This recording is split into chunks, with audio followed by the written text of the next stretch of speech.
साथीहरू, आज चाहिँ हामी मकै भाँच्ने कार्यक्रम गर्दैछौँ। अनि हाम्रो काकाले चाहिँ भाँच्दै हुनुहुन्छ धमाधम। अनि म चाहिँ ओसार्दैछु साथीहरू।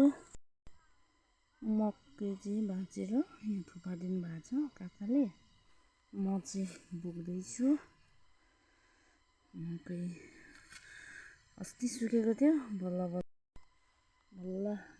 पानी आएर हिजोदेखि चाहिँ मौसम एकदम खुला भएको छ र घाम पनि लागिरहेछ। त्यही भएर हिजोदेखि घाम लागेको हुनाले हामी चाहिँ आजदेखि मकै भाँच्नु सुरु गरेको छ साथीहरू। बिहानदेखि भाँचेको। अब आज दिनभरिमा चाहिँ सकौँ भनेर चाहिँ लागि परिरहेछौँ साथीहरू।